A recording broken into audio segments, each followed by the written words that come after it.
The final score: Birmingham City 3, Wrexham 1. Wrexham suffer our first defeat of the season. Bound to happen at some point.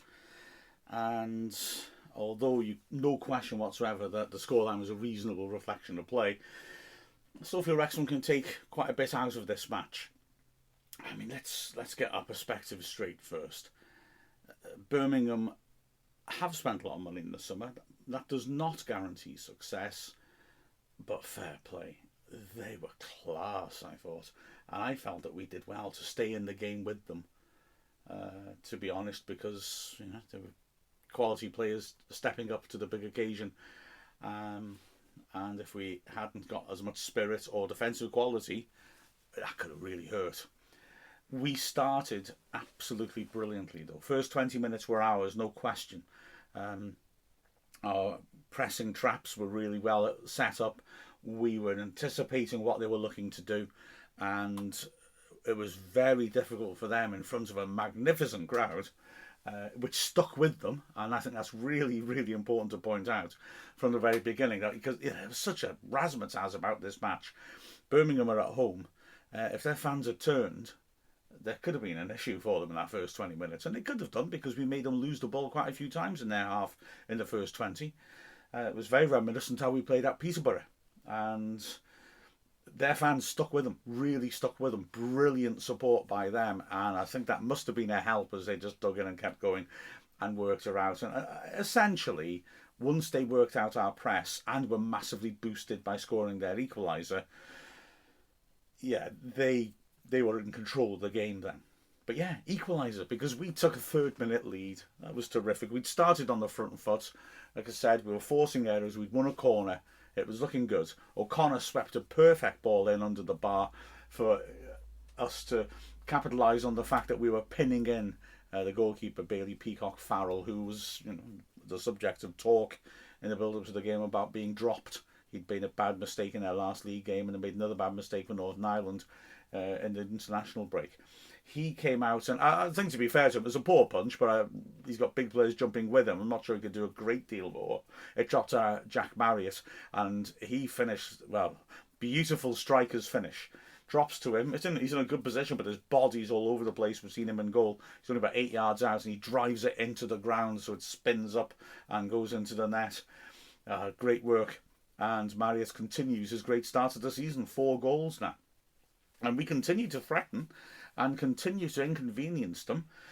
They got their first chance in the 13th minute from a set piece. Probably should have scored from it, in all honesty. It was beautifully worked. Cochrane playing a short corner down the line to May, who stepped off the near post and flicked it beautifully back to Pike. Right on the edge of the area, clear sight of goal, hit it cleanly, put it about a foot wide of the right post.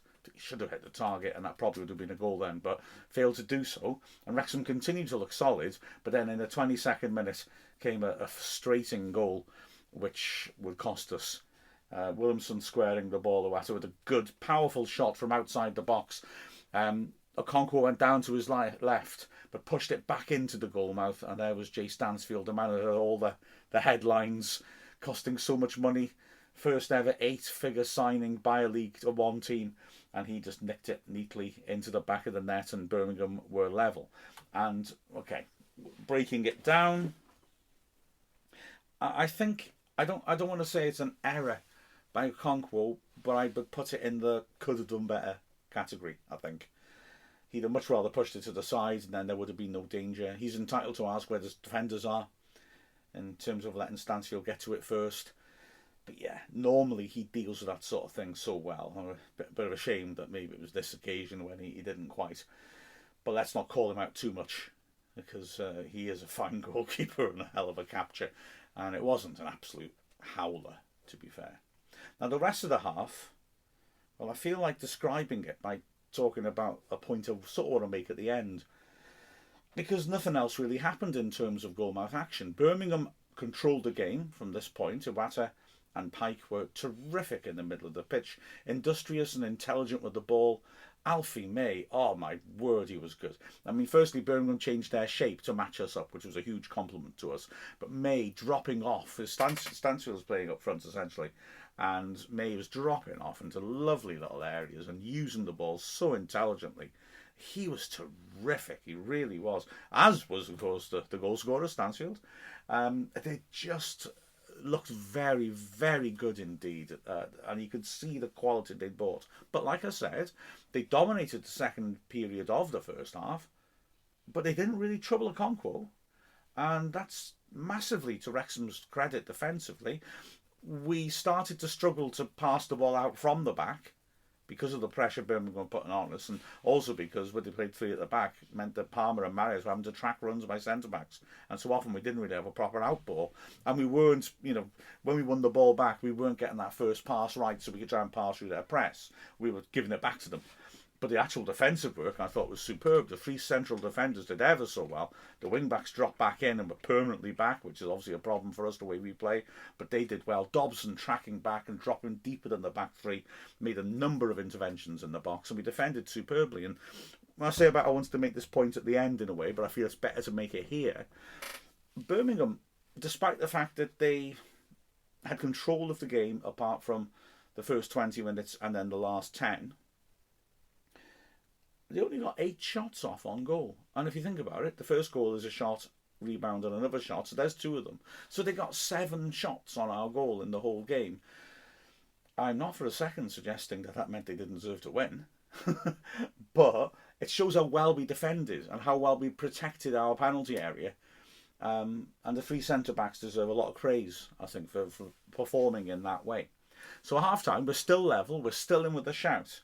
Unfortunately for us, we're undone by a goal of terrific quality. There are areas you could look at from Wrexham's point of view. Tom Cochrane, who was playing as left-sided centre-back but is normally a really good progressive left-back, got up about 35 yards out. So he and Hansen in front of him were combining really well. The wide man driving Wrexham back and then pulling it back for Cochrane, who has the capability to cross really well from deep. And my goodness, didn't he show it? Like I said, we allowed him that space, but he ripped it across that the onlooking David Beckham would have been incredibly proud of. Left-footed to the far post, and Stansfield got up well. Maybe managed to step back off his marker a bit too easily, but it was a clever header. Okonkwo, having to track to the left, then finds the ball's going back across him again, headed back in the direction it came from, and he's just got no chance. It's a really good cross. I mean, an unbelievably good cross. It's a really good header. And yeah, we've got a problem now because we're struggling to retain the ball and we're behind. And just to help us even less, we let in another goal 7 minutes later. Another one that would frustrate you, although I'm not saying we could blame anyone for this. Pike, for once not looking composed, on the stretch, having lost control of the ball, just prodded it centrally. If Wrexham had had a player there, we could have broken away because the middle of the pitch looked quite empty. But instead it was picked up by Owatu, who took one touch again from between his feet and then hit an absolute screamer into the bottom right corner. Brilliant hit from outside the box. Normally goalkeepers would be disappointed getting beaten outside the box. Can't blame Okonkwo for this. It was class. And again, this is just the class that Birmingham will be able to bring in. Means they can have moments like that. I couldn't help but think back to the day before and Wrexham's women having a similar situation against Cardiff. Although Wrexham dominated Cardiff in that game, but then they just have a player who can step up and score a brilliant goal from nowhere in the second half, and it rocks you right back and changes the game completely. They continued to be under pressure. Cleworth making a rare mistake, driving the ball forward, which was blocked, and span for Stansfield, 1-on-1 with Okonkwo. Big chance to grab his hat-trick and get a fourth just after the hour. Luckily for Wrexham, it bounced a bit awkwardly for him, and Okonkwo was quickly out and narrowed the angle and blocked the shot. Important save. Wrexham made the change just after the hour. 2 strikers coming off. Every sympathy for Palmer and Marius. They worked ever so hard. They weren't getting the service after that strong start. Fresh legs up front though, Mullen and Fletcher. And yeah, they certainly had an impact, although 3 minutes later, Birmingham had a big shout for a penalty. I've got to say, looked blatant to me. Ball played down the left channel. Hansen did well to carry it forwards, and for me, it was just a case of running into the back of him by Rathbone. He just ran into the back of him, brought him down. It looked to me like a blatant penalty. wasn't given, thankfully for Wrexham. And we started to come back into the game a little bit. Just under 20 minutes left, Mullin in his usual position, a bit isolated, but Fletcher was putting some nice little flick-ons for him.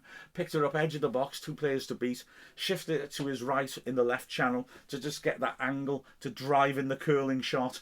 But he didn't quite get his foot around it enough, and it went straight to the keeper. We made another change a minute later, Rathbone coming off, Andy Cannon coming on, certainly added to the feistiness on the side of the pitch.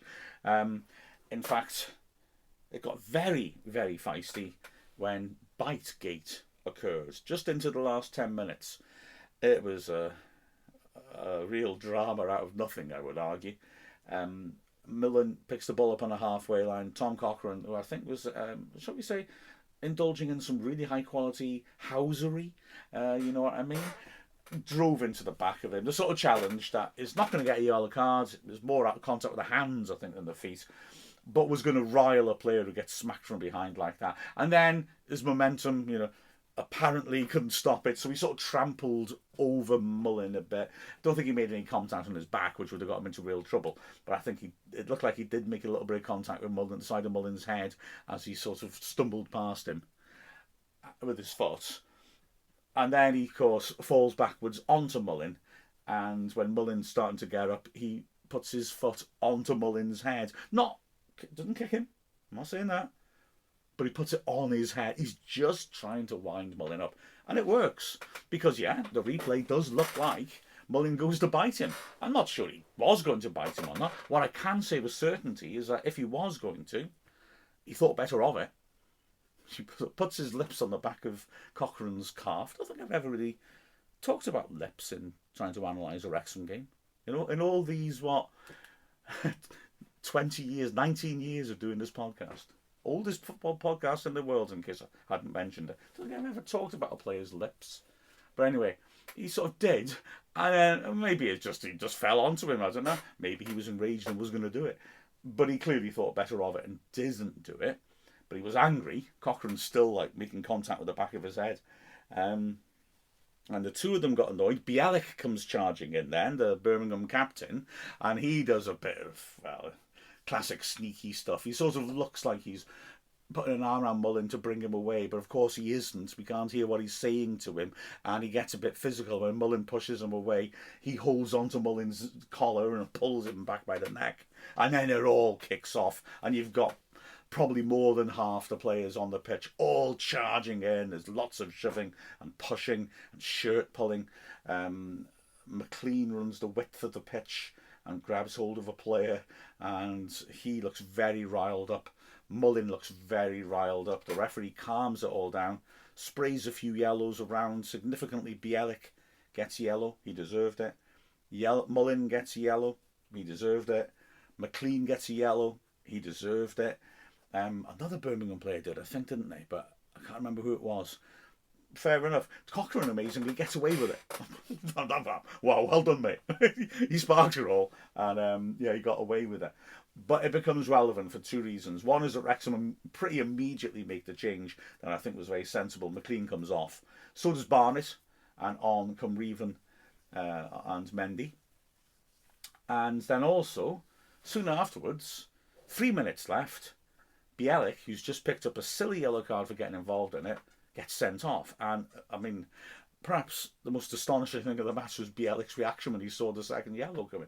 Because Cannon's breaking down the right, just dives in and takes him out. I mean, to argue it's not a yellow card is astounding.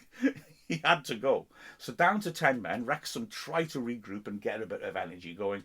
And we managed to knock the ball in the box. We get on top of the game. But we are Birmingham defend well. And we can't really do much about it. Elliot Lee, fair play, really battling away. 5th of 7 added minutes. He scrambles through a couple of challenges in midfield, gets through it, gets to the edgy area, hits a shot. It's powerful, but it's too straight. It's quite similar to the shot that Okonkwo going to push back into the goal mouth, but maybe not quite as well struck, and it's held on to. And then in the last minutes of added time, Lee again wriggles on the edge of the D and works an angle for a shot, but he hooks it way off target. And that's the end of that. It felt like a massive game. It was a massive game. It was a huge occasion. All the excitement of, having Tom Brady, David Beckham, Gary Neville, Rob McElhenney, Peyton Manning, I understand, and Andy Morrell and Mia Roberts in the crowd really wound people up. I was on the news, the national news the next day, just the fact that this game took place with famous people in the stands. But we were beaten by a better team, no question. Does that mean we're not a promotion team? Not at all. This is only one game. We've only gained 3 points on us. They're still behind us, admittedly, with the game in hand. Andy Morrell, and quite wisely, said these are big game players who turn up on big occasions, but it might be more difficult for them to hit those heights when they've got less glamorous opponents, and they're sort of thinking, yeah, this should be fairly straightforward. This was a game where they stepped up to the plate and were impressive. I was hoping that maybe they would be badly organised in terms of bringing in too many good players and then would struggle to gel.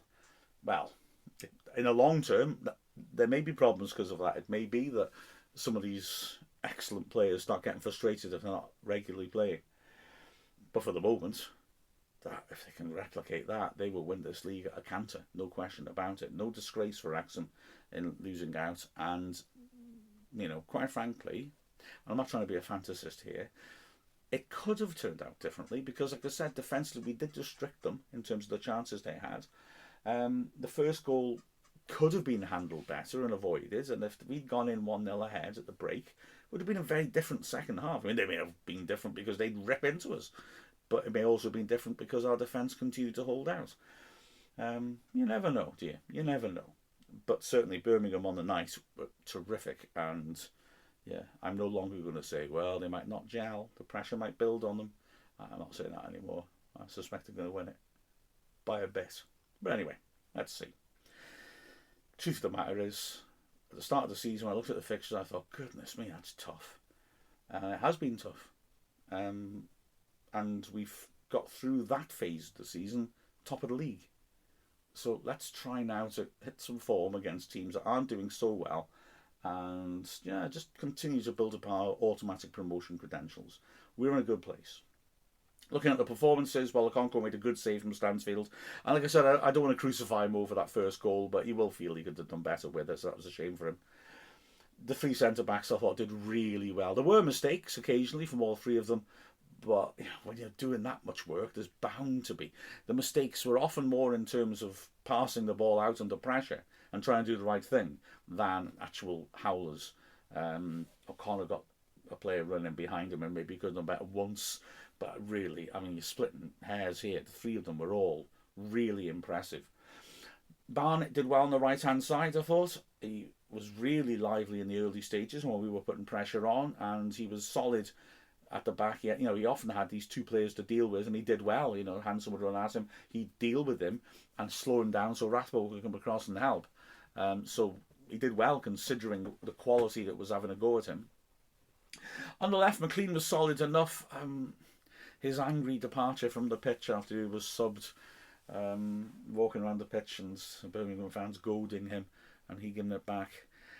I understand it because he gets a lot of nasty things said to him, but he's going to get himself into trouble if he's not careful. So yeah, did okay. Centre mids, Dobson continues to be class. He had to show it more in a defensive role today, but still played very, very well. Lee worked hard again, was very responsible in his defensive role when he didn't have the ball, and really tried to get at Birmingham in the latter stages and had a man advantage. Rathbone worked hard, didn't do all that much on the ball, did a lot of good covering, helping Barnett out. And then up front, Marriott and Palmer again did really well, but were started to service after 20 minutes. Marriott got the goal, looked very sharp. Palmer was winning headers against good centre-backs, and they did a good job. The substitutes who came on, Fletcher won a few headers as well, did okay. Didn't get much service to his feet. Mullen was buzzing around and got off that one decent shot as well. And then the wing-backs did exceptionally well. That was exceptional, a bit much. Reven did look dangerous though. He was driving forwards and beating people, and you could really see what he's got.